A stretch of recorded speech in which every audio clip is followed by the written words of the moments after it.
Hello, I'm Jonathan Dunsky, author of the Adam Lapid Mysteries. On this channel, I often talk about crime fiction that I read and enjoyed, and today I'd like to tell you about But for the Grace by Peter Grainger. But for the Grace is book 2 in the D.C. Smith series. I recently reviewed book 1 in the series, An Accidental Death, and you can find the link in the description below to that review. D.C. Smith is detective sergeant in the British police, and he works in a coastal town called Kings Lake. He is in his 50s with over 30 years of experience on the police force, and he used to be a detective chief inspector, but after a particularly harsh case, which is sort of vaguely hinted at as part of his background, he has returned to the police, but he requested to do so at a more junior role, not being more of an administrator, but returning to a much more investigative, hands-on role as a detective sergeant. Now, I said in my previous review that there is some confusion in the beginning of the series as to what the DC stands for in D.C. Smith, because DC in British police procedurals often refers to detective constable, but in this case, DC is simply the initials of the main character, D.C. Smith. In addition to his background as a police detective of some repute, we also know that Smith is a recent widower. He lost his wife to cancer, and he has no children, and he is still recovering both from the loss of his wife and from the repercussions of that difficult case that is sort of hinted at in the first 2 books of the series. And we sort of see him, apart from the investigations in these 2 books, slowly rebuilding his life or joining life again in a much more fundamental way. In this novel, D.C. Smith is called to investigate the suspicious death of a woman by the name of Joan Riley, who died in her room in an upscale old people's home in his town. And she was found dead in her favorite chair, but her favorite chair was moved, and she was not in the right physical condition to move such a heavy chair. She was very ill. She had various physical ailments, and she was found dead, as I said, in her chair. And the doctor who examined her for the care home thought that this death was something that was worth looking more deeply into, and it was discovered that the victim absorbed a large amount of heroin before she died, and this is what led to her death. Now, there are 2 possibilities, or I say even 3 possibilities. 1, that this was murder. 2, that the old woman committed suicide.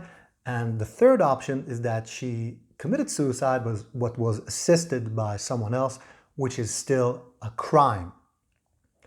So D.C. Smith and a number of other officers begin working the case, even though at times Smith sort of reflects on the fact that this may be a sort of victimless crime because the old woman was sick. She had a directive in her medical file that, if she should not be resuscitated if she ever got to that state, because she did not want to continue living while she was sick and in pain, and basically she may have chosen by herself the moment of her death. So he pursues the case because it is against the law, but he also considers the philosophical question of whether this is indeed a crime with a victim. So Smith begins his investigation by interviewing people from the staff who work at that elderly home, and the various friends, the other residents of, and the friends of that, of the dead old woman. And she was part of this group of 5 friends who were very close, and all of whom had the same sort of directives in their file to not resuscitate them. And it turns out very quickly that a few months before the death that Smith is investigating, another member of that group died suddenly. And so Smith now, or begins to suspect that this death that he is now investigating may have been the second assisted suicide among members of this group. This is not a book with a lot of physical action. There are no shootouts. There are no violent incidents. What it is a police procedural in which we follow Smith as a detective, interviewing people, finding out information, sort of fitting pieces together. And it's all very calm and subtle, but and it shouldn't, when I read it and when I read the first book as well, I thought to myself, this shouldn't be so gripping, but it is. And I think a lot of it has to do with the writing, which is excellent, the sort of dry and cynic sense of humor that appears throughout the book, and the character of D.C. Smith, who is sort of endearing and he's very likable. And I think that the writing and the mystery itself sort of combine to create a book that is highly engrossing. I found myself really clinging to the pages, or really clinging to the story, as I tried to figure out what was going on, who was the culprit, or the person who assisted the death of this woman, if indeed this was an assisted suicide and not a murder. So despite the fact that this had very little action as we think of it, it was a book with a lot of things going on in terms of the investigation. And I found myself completely riveted by the story and the writing. So is this a book for you?